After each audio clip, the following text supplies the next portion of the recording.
Bonjour à tous. Bonjour Luc. Bonjour Valérie. De quelle parabole allons-nous parler aujourd'hui? Alors une parabole que Jésus a dite pour répondre aux interrogations des disciples de Jean-Baptiste. Pour parler comme aujourd'hui, ils ne savaient plus où ils habitaient. Et Jésus va les aider à choisir et à faire leur deuil de Jean-Baptiste aussi. Il leur répondit: pouvez-vous faire jeûner les amis de l'époux pendant que l'époux est avec eux? Les jours viendront où l'époux leur sera enlevé. Alors, ils jeûneront en ces jours-là. Il leur dit aussi une parabole. Personne ne déchire d'un habit neuf un morceau pour le mettre un vieil habit. Car il déchire l'habit neuf et le morceau qu'il en a pris n'est pas assorti au vieux. Et personne ne met du vin nouveau dans de vieilles outres, car le vin nouveau fait rompre les outres. Il se répand et les outres sont perdues. Mais il faut mettre le vin nouveau dans des outres neuves, et personne, après avoir bu du vin vieux, ne veut du nouveau, car il dit: le vieux est bon. Alors l'explication de la parabole, alors déjà je voudrais dire, cette parabole avec des variantes, on l'a dans les 3 évangiles qu'on appelle synoptiques, Matthieu, Marc, Luc. Elle répond toujours à une interrogation des disciples de Jean. Dans 2 cas, elle est suivie de la question du sabbat, et dans un cas, dans l'évangile de Matthieu, elle est presque interrompue par plus urgent: la fille d'un chef qu'il faut ressusciter, et une femme en échec médical depuis 12 ans, qui met sa foi en Jésus pour sa guérison. Donc la parabole est interrompue par cet événement. Soudain survint un chef des Juifs, etc. Ça faut le lire dans Matthieu.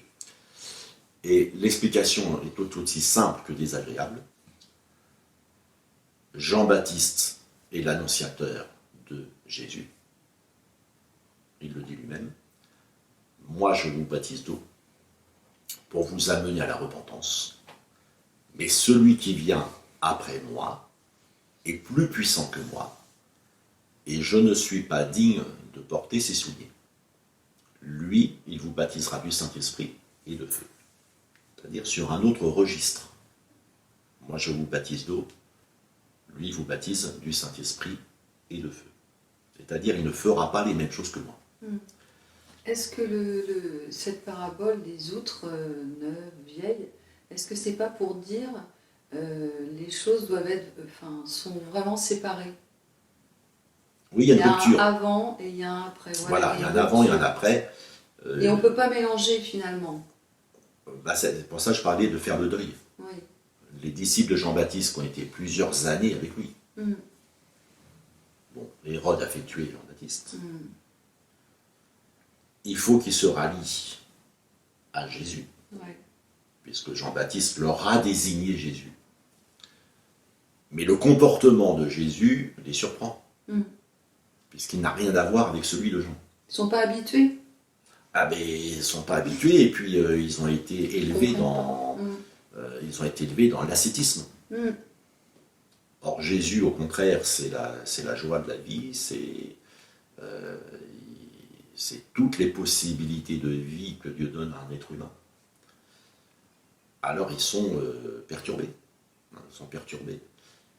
Et c'est pour ça qu'il faut que Jésus les aide. Jean-Baptiste leur a dit jeûner. Est-ce qu'il leur a dit jeûner 1 fois par semaine? Est-ce qu'il leur a dit jeûner 2 fois par semaine? Bon, on ne le sait pas. Mais on sait que Jean-Baptiste se nourrissait de miel et de sauterelles. C'est pas comme menu, il y a mieux, quoi. Même si on aime le miel, même si on aime les sauterelles, tous les jours la même chose, c'est pas terrible, quoi. Et Jésus, lui, mange de tout, il ne jeûne jamais, ses disciples ne jeûnent jamais, il y a un contraste. Et c'est pour dire, Jésus n'est pas le continuateur de Jean. Oui, il y a une rupture. futur. Donc Jean est l'annonciateur, mais Jésus n'est pas le continuateur. Mm. Et c'est pour ça que Jésus va dire ailleurs, qu'êtes-vous donc allé voir, en parlant de Jean? Un prophète. Oui, vous dis-je. Et plus qu'un prophète, car c'est celui dont il est écrit, voici, j'envoie mon messager devant ta face pour préparer ton chemin devant toi. Je vous le dis en vérité, parmi ceux qui sont nés de femmes, il n'en a point paru de plus grand que Jean-Baptiste. Cependant, le plus petit dans le royaume des cieux est plus grand que lui. Alors, qu'est-ce que ça veut dire ça? Ben, Parle de qui dans le royaume des cieux? Eh bien, c'est tous ceux qui mettent leur foi en Jésus. D'accord. Tous ceux qui mettent leur foi en Jésus sont dans le royaume de Dieu. Et le plus petit d'entre eux, prenons par exemple le brigand sur la croix, Oui. qui au dernier moment dit à Jésus, souviens-toi de moi. Et Jésus lui dit, je te le dis aujourd'hui, tu seras avec moi dans le paradis. Je veux dire, c'est un petit dans le royaume de Dieu. Il n'a pas mené toute une vie à servir Dieu. Mais il a fait le plus important. Il a mis sa foi en Jésus. Donc il est dans le royaume de Dieu. Mm. Alors bien sûr, les prophètes, ça ne veut pas dire qu'ils ne sont pas dans le royaume de Dieu. Mais cette possibilité ne leur avait pas été offerte, puisque Jésus n'était pas encore venu dans le monde.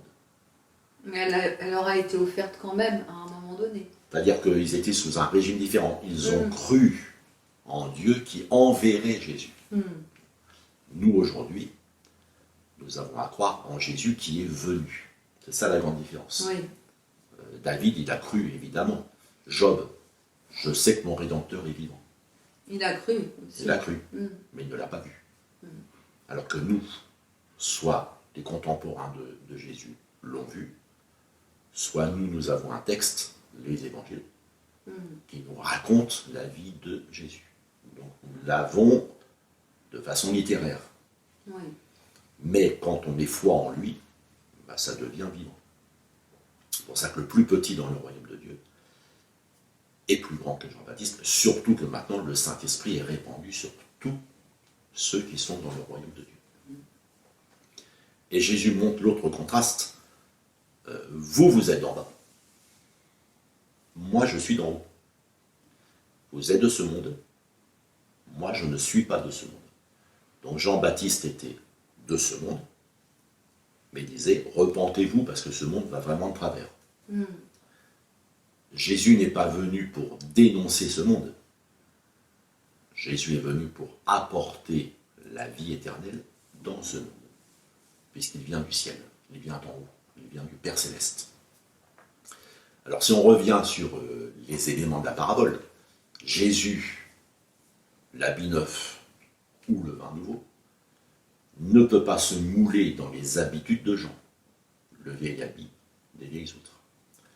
Les disciples de Jean doivent donc accepter un changement radical, ce que Jean leur avait indiqué. Lui baptisera du Saint-Esprit et de feu. Alors peut-être aussi des petites précisions. Les outres étaient en cuir, souvent en cuir de chevreau. Mais les vieilles outres, le cuir a tendance à se raidir. Et le vin nouveau, il continue à travailler, il y a la fermentation. Et d'où Jésus dit, ça fait éclater les vieilles outres. Et ça, tous les contemporains de Jésus pouvaient le comprendre. Oui. Nous, on les met dans des tonneaux, on les met dans des cuves en inox, après on met le vin en bouteille de verre. Bon, on n'a pas ce genre de problème. Mais à l'époque, c'est ainsi, soit il y avait les jarres, les amphores, soit il y avait les outres. Et si dans une vieille outre on met du vin nouveau, ça ne le fait pas. Quant à l'histoire de l'habit, il suffit de voir un clown. Il rapièce avec un tissu mal assorti. Et ça ne le fait pas non plus. Mais ce que dit Jésus, surtout, c'est double perte. L'outre est perdue. Alors qu'elle aurait encore pu servir pour du vieux vin. Et le vin nouveau est perdu. Tout est perdu. Puisque l'outre s'éclate. Et l'habit neuf est perdu, puisqu'on a enlevé un morceau de l'habit neuf. Pour essayer de le mouler à la forme du vieil habit. Donc les deux sont perdus. Le vieil habit, ben, il ne peut plus servir puisqu'il y a un morceau dépareillé. Et puis l'habit neuf, on l'a amputé de ce qui faisait le fait qu'il est neuf. Donc il devient vieux dès l'instant qu'on lui enlève un bout de tissu. Donc il faut bien saisir ce que Jésus dit. Et ce serait du gaspillage de rapiécer du vieux en habillant le neuf. Jésus est venu annoncer la grâce, la joie du royaume, et non la contrition de toutes les erreurs passées. C'est ça qui est important. La repentance et la foi, c'est pas pour se morfondre sur toutes les erreurs passées, le vieil habit, mais c'est pour se réjouir du pardon des péchés que Dieu accorde, se réjouir de la vie éternelle que Dieu donne. En fait, c'est un nouveau chemin débarrassé, vraiment neuf. Libéré, voilà. Libéré. Libéré de toutes les erreurs du passé. Et puis c'est mépriser le neuf, Dieu venant sur terre en se faisant homme, que de vouloir l'abîmer en prenant une petite partie pour continuer de faire vivre le vieux, qui est mort à l'image de Jean-Baptiste, tué par Hérode. C'est pourtant ce que fera la croix, mettre à mort le don de Dieu, pour que la religion demeure immuable, avec le respect hyper codifié du sabbat.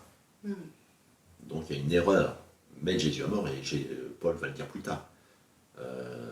S'ils avaient eu une vraie sagesse, ils n'auraient pas crucifié le Seigneur de gloire. Et le neuf, c'est la guérison, c'est le salut, c'est la vie. Ce qui illustre le récit de Matthieu, alors que les pleureuses pleurent celle qui n'est pas morte. Il leur dit, retirez-vous, car la jeune fille n'est pas morte, mais elle dort. Et il se moquait de lui. Le vieux se moque du neuf. Et aujourd'hui, plusieurs prient pour un réveil de la foi dans notre pays, la France. Il est possible que quand il viendra, ceux qui le préparent soient les premiers à s'y opposer. Parce que la forme, à cause de la forme par exemple. À cause de la forme, à cause du côté surprenant, voilà. Dieu n'agit jamais comme il a agi la fois d'avant. Donc nous qui prions pour un réveil, et risquons d'être ceux qui s'y opposent quand il viendra. Attention. Alors cette parabole, c'est aussi pour nous mettre en garde. Oui, mais nous on a toujours prié comme ça. Bah oui, mais quand Dieu va faire un réveil, ils vont peut-être prier différemment. Il n'y a pas de cadre. Il n'y a pas de cadre autre que la parole de Dieu qui c'est ça. demeure. Merci Luc. Merci à tous et à bientôt.